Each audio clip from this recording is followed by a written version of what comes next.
This is a great crocodile slide, exactly what we're looking for. This is the story of a sacred crocodile, made famous by Steve Irwin. Back where he belongs. That's where we want him to stay. Taken from its home. Tucked away in this far north Queensland industrial estate, this building is at the centre of the controversy. And so are the people who work here. Here we are at the thief. All the thieves live here. The state's crocodile catchers are accused of breaking trust and their own laws. That's where he was last time I visited him. Traditional owners accusing them of carrying out a secretive operation involving Australia Zoo. It'd be like the department taking away our children. But that's the way government treats us. It's like a mushroom. Keep you in the dark and feed you bullshit.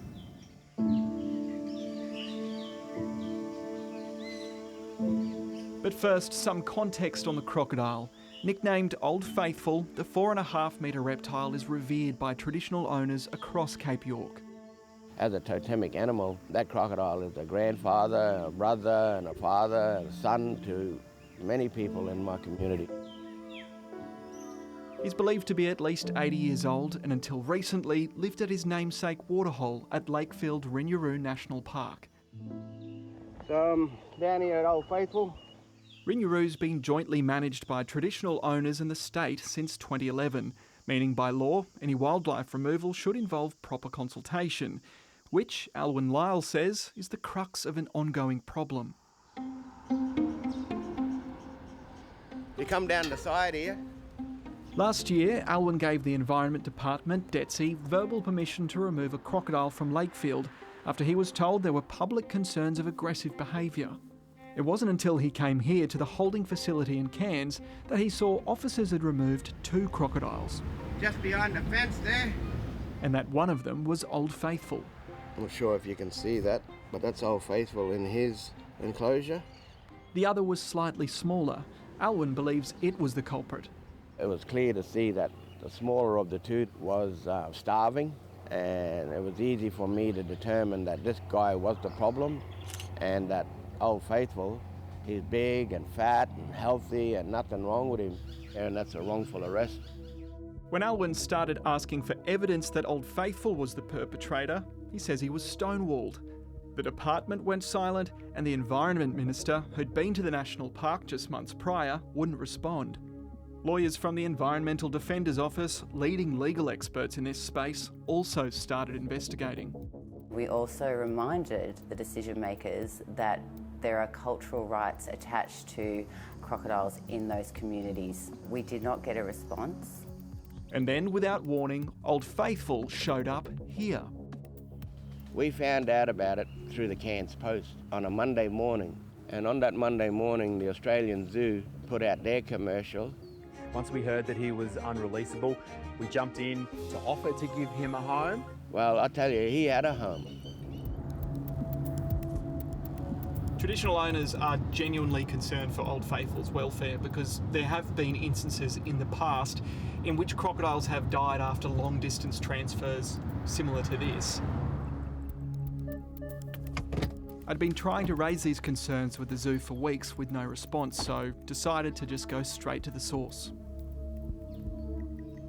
So they sent someone out from the reception to talk to me who said that the zoo's PR team was off-site today, that they would note our visit and escalate our inquiry. That was a week ago. We're still waiting to hear back. There's also notable silence from Andrew Powell, the Environment Minister, who hasn't responded to our request for an interview and hasn't answered a single question we sent to his office. The way that they removed Old Faithful from the depot here in Cairns down to the Australian Zoo, that's like a thief in the night. He would sneak in and take something and sneak away. I just wonder how he's feeling down there. After Old Faithful had been relocated and 7 weeks after Alwyn first asked for evidence, the department provided its reasoning.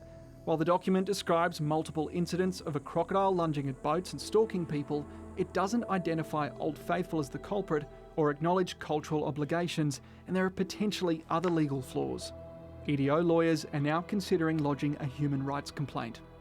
And we are deeply concerned that the Statement of Reasons does not include the Human Rights Act and cultural rights protections in their decision-making process.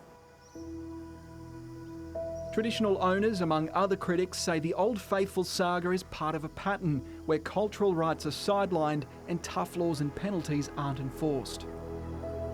Examples including in 2024 at Napranum in the Gulf, a crocodile that was accustomed to eating wild dogs was deemed a danger and shot by the department.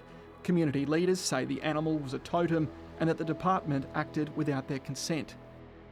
In 2025, a sacred crocodile known as Big John was found drowned and decapitated in Yarrabah. Elders say they were left in the dark. The same year, an American influencer filmed himself wrestling wild crocodiles in Cape York. Holy crap. No penalties have followed. What is evident is that these laws have not been effective insofar that they haven't been utilised to punish and deter those who are offending under our wildlife legislation. The Environment Department didn't answer questions about trust or enforcement, and traditional owners dispute the department's claim it extensively consulted with them. This is just another extent of removing totem culture from country, from traditional owners, and disempowering and disenfranchising our cultural heritage. With the minister still not responding, we took their concerns to the Premier at a Cyclone press conference this morning. So is this reflective of your government's attitude towards traditional owners and cultural obligations, or does your government have an accountability issue? I don't agree with your premises of your question. Okay, well, we're a couple of days away from a big event and we can discuss the crocodile after that. The sort of habitat that Old Faithful has been used to all these years. Alwyn Lyle is now calling for the government to support the establishment of an Indigenous-run independent authority in the national park. And he says he still hasn't received an update on Old Faithful's well-being. Disgusting. You know, like the government should be held accountable for not engaging with traditional owners, you know.